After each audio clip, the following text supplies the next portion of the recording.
اینجا مکان تعمیر یا فروش دوچرخه نیست. ایستگاه دوچرخه های آموزگاران در نزد مکتب است. این آموزگاران از خانه هایشان با دوچرخه به مکتب دهه غلبه می آیند.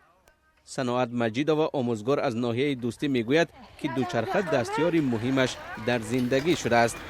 ولاسپد با ما یک چیزی بی منت است که ما در این نه سوزشواری میگوییم نه خراجات زیادی نمیکنیم که ما همین میگیریم جایی که رفتنی باشیم. حتی ما از همینجا تا ناحیه جلالالدین بلخی جلالالدین رومی با همین ولاسپد رفته خشتوارامون رو خبر گرفته میاییم. ساکنان ناحیه دوستی ولایت ختلان میگویند که در اینجا دوچرخه سواری در بین پیر و جوان رایج است. 20 سال شد که من در این مکتب 8 کار میکنم. همین ویلیکتا میبیم. مادر من 62 ساله است ویلیکتا میگرده. خانه داداشون میره، اکاشون میره، خبرگیری میره، ویلیکتا میره.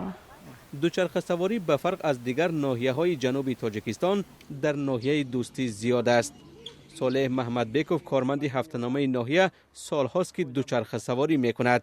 فرض در ناحیه ما هم بسیار ولاسپدرانی خصوصا کمش یک 30% اهالی ولاسپد میراند. ولاسپدرانی یک چیزی است که از جهت اکولوژی تازه و بدن انسان هم فایده کلان دارد.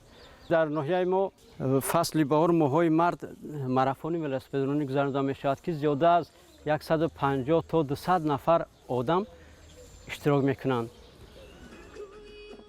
اهالی ختلان بیش از 3 میلیون است ولی معلوم نیست چقدر آنها در مجموع دوچرخه سواری میکنند.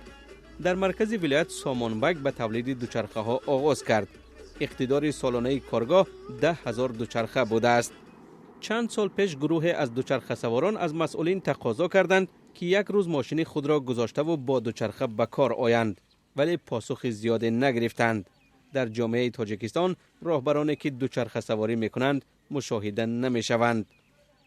سلام، اگر خط و خبر میخواهید ما داریم. نوید بامدادی، سرخط خبرها، اخبار تاجیکستان و جهان، گزارش ها و تحلیل ها. چی میگذرد و چرا؟